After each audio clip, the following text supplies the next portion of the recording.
안녕하세요. 지도로 보는 성경 여행 박경숙 목사입니다. 성경을 바르게 아는 것은 빠르게 쉽게 아는 것보다 훨씬 중요합니다. 오늘은 말도 많고 탈도 많고 오해도 많은 요엘서를 여행하도록 하겠습니다. 예언서의 일반적인 패턴은 죄를 책망하고 회개를 권면하고 위로하고 소망을 제시하는 형식으로 이루어져 있습니다. 그런데 요엘서는 죄에 대한 책망이 없는 것이 특징입니다. 이유는 죄에 대한 징계를 이미 받은 후에 보냄을 받았기 때문입니다. 요엘서의 서두에 부두엘의 아들 요엘 외에는 저자에 대한 정보나 시대적 배경을 알려주지 않습니다. 때문에 본문을 통하여 짐작할 수밖에 없습니다. 요엘의 뜻은 여호와는 하나님이시다. 아합 시대에 우상 숭배와 맞서 싸웠던 엘리야의 이름의 뜻과 같습니다. 활동지역은 남왕국 유다 예루살렘입니다. 당시 유다를 대적하는 국가는 애굽, 에돔, 두로와 시돈 그리고 블레셋이었습니다. 시대적 배경은 왕의 이름은 등장하지 않고 대신에 장로들과 제사장, 성전에 대한 언급을 미루어 보아서 제사장이 실권을 가지고 정치에 참여했던 시기인 요아스 왕 때로 추정을 합니다. 요아스 왕은 아달랴 여왕과 밀접한 관계가 있습니다. 아달랴는 이세벨의 딸로 유다 왕 여호람의 아내가 되어 아하시아 왕을 낳게 됩니다. 아들 아하시아가 예후의 쿠데타에 휘말려 죽게 되자 다윗의 씨를 진멸하기 위해 친손자들을 잔인하게 죽입니다. 그때 요아스의 고모인 여호세바가 1살짜리 요아스를 구해내어서 6년 동안 몰래 키우게 됩니다. 아달랴는 직접 왕위에 올라 6년 동안 예루살렘에서 유다를 통치합니다. 당시 요아스의 고모부이자 대제사장인 여호야다가 아달랴를 죽이고 요아스를 왕위에 세웁니다. 7세에 왕이 된 요아스 왕 곁에는 제사장 여호야다가 왕을 교훈하였다고 역사는 기록하고 있습니다.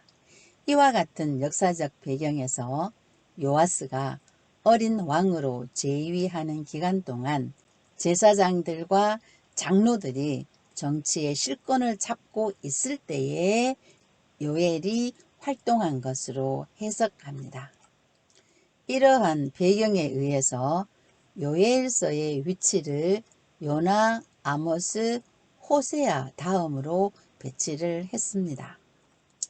오늘 여행의 일정은 이미 겪은 메뚜기 재앙의 실상, 둘째, 다시 찾아올 징계의 참상과 회개의 권면, 셋째, 여호와의 날, 심판의 날을 돌아보도록 하겠습니다. 장로들과 지도자를 향하여 늙은 자들아 너희는 이것을 들을지어다.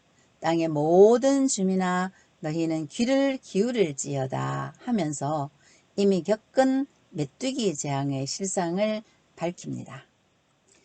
팥중이가 남긴 것은 메뚜기가 먹고 메뚜기가 남긴 것은 느치가 먹고 느치가 남긴 것은 황충이 먹었도다. 여기서 나온 팥중이, 메뚜기, 느치, 황충은 모두 메뚜기과의 곤충입니다. 4번에 걸친 메뚜기 떼의 재앙은 곡식과 초목을 완전히 폐허로 만들어 버렸습니다. 1장 6절에서는 메뚜기 떼의 습격을 다른 한 민족이 내 땅으로 올라왔다고 표현을 하면서 그 실상을 상세히 설명해 주고 있습니다. 그들은 강하고 수가 많으며 그 이빨은 사자 이빨 같고 그 어금니는 암사자 어금니 같도다. 메뚜기 떼가 내 포도나무를 멸하며 내 무화과 나무를 긁어 말갛게 벗겨서 버리니 그 모든 가지가 하얗게 되었도다. 이와 같은 메뚜기 재앙은 역사상 유례가 없었던 재앙이었음을 1장 2절에서 너희의 날에나 너희 조상들의 날에 이런 일이 있었느냐 하면서 밝히고 있습니다. 곡식과 포도의 수확이 없게 되었으므로 모든 기쁨이 사라져 버렸습니다. 뿐만 아니라 성전에 드리는 곡식 가루로 드리는 소제와 포도주를 부어서 드리는 전제, 제사까지 끊어지게 되었습니다. 약속의 땅에서 하나님의 언약 백성들이 이와 같이 메뚜기 재앙을 만났다는 것은 신명기 28장에 의하면 하나님의 계획에 의한 징계의 채찍이었음을 알 수가 있습니다. 때문에 요엘 선지자는 제사장들에게 금식일을 정하고 성회를 소집하여서 온 백성을 성전으로 모으고 여호와께 부르짖기를 촉구하고 있습니다. 메뚜기 재앙에 이어 또다시 극심한 가뭄이 임하여 그나마 남아있던 모든 것을 태워버렸습니다. 때문에 가축들이 울부짖고 소떼가 정신없이 헤매며 양떼도 괴로워합니다. 유다 예루살렘은 이렇게 혹독한 징계를 당하면서도 회개하지 아니합니다. 요엘 선지자는 여호와의 날에 어마무시한 메뚜기 떼의 재앙이 닥칠 것을 경고하면서 회개할 것을 권면합니다. 다시 찾아올 징계의 참상을 소개합니다. 곧 어둡고 캄캄한 날이요 짙은 구름이 덮인 날이라. 새벽빛이 산 꼭대기에 덮인 것 같으니 이는 많고 강한 백성이 이르렀습니다. 많고 강한 백성에 대한 설명이 4절에서 이어집니다. 그 모양은 말 같고 요한계시록 9장 7절에도 황충들의 모양을 말 같다고 표현을 하고 있습니다. 그 달리는 것은 기병 같으며 그들이 산 꼭대기에서 뛰는 소리는 병거 소리와도 같고 불꽃이 건물을 사르는 소리와도 같으며 강한 군사가 줄을 벌이고 싸우는 것 같으니 그들이 용사같이 달리며 무사같이 성에 기어오르며 도둑같이 창으로 들어가니. 결국 강하고 많은 백성은 말 같고 기병 같으며 병거 소리 같고 불꽃, 군사, 용사, 무사, 도둑 같다고 했으니 말이 아니고 기병이 아니고 병거, 불꽃, 군사, 용사, 무사, 도둑이 아니죠. 바로 메뚜기가 떼를 이루어 침입한 장면을 비유로 묘사하고 있는 것입니다. 그 메뚜기 떼로 인하여 땅이 진동하며 하늘이 떨며 해와 달이 캄캄하며 별들이 빛을 거두었다고 어마무시한 장면을 표현하고 있습니다. 여호와의 날이 임박하였으므로 백성들에게 회개하고 돌아와야 하나님의 진노를 피할 수 있다고 간청합니다. 너희는 이제라도 금식하고 울며 애통하고 마음을 다하여 내게 돌아오라는 것입니다. 너희는 옷을 찢지 말고 마음을 찢고 너희 하나님 여호와께로 돌아올지어다. 그는 은혜로우시며 자비로우시며 노하기를 더디하시며 인애가 크시사 뜻을 돌이켜 재앙을 내리지 아니하신다는 것입니다. 이럴 때 제사장은 예루살렘에서 나팔을 불어서 거룩한 금식일을 정하고 성회를 소집하는데 일반 백성들 뿐만 아니라 장로들과 어린이, 젖먹는 아이들과 심지어 신랑과 신부까지 다 모으라는 것입니다.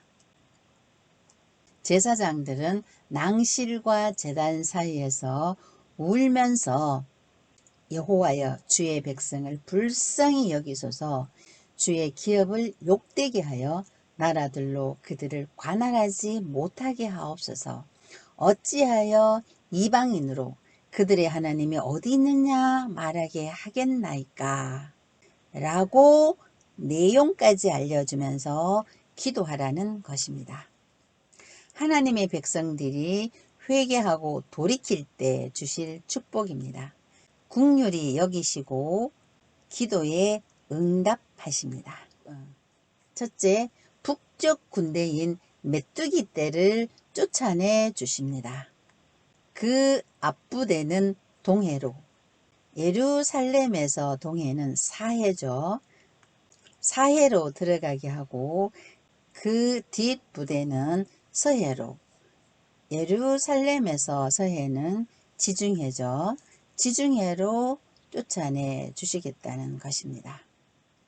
팥중이, 메뚜기, 느치, 황충을 1장 6절에서는 다른 한 민족으로 표현했고 2장 2절에서는 많고 강한 백성으로 2장 20절에서는 북쪽 군대로 2장 25절에서는 큰 군대로 표현을 했는데 그 정체에 대해서 친절하게 밝혀줍니다. 내가 전에 너희에게 보낸 큰 군대 곧 메뚜기와 느치, 황충, 팥중이라고 밝히 말씀하고 있습니다. 따라서 이 모든 것들은 메뚜기 떼를 가리키는 것이었습니다. 두 번째, 회개할 때 주실 축복은 이른 비와 늦은 비를 예전과 같이 주시겠다는 것입니다. 이른 비는 10월에서 11월에 걸쳐서 내리는 가을비입니다. 땅을 부드럽게 하여서 경작하기 좋고 싹 틔우기 좋게 합니다. 늦은 비는 3월에서 4월에 걸쳐서 내리는 봄비입니다. 추수를 앞두고 곡식들을 무르익게 하는 역할을 하죠. 우리 한국과는 반대죠. 이스라엘은 가을에 씨를 뿌리고 봄에 추수를 합니다. 이런 비가 적당하게 내리지 않으면 이스라엘 농부들에겐 재앙이나 다름이 없습니다. 이른 비와 늦은 비를 내린 결과 마당에는 밀이 가득하고 독에는 새 포도주와 기름이 넘치리로다. 이제 시온의 자녀들은 즉 예루살렘 자녀들은 하나님과의 교제가 회복되고 제사를 드리게 되며 삶은 풍족하게 되었습니다. 특별히 요엘은 말세에 일어날 일들을 예언함으로써 종말론적 구원을 드러냅니다.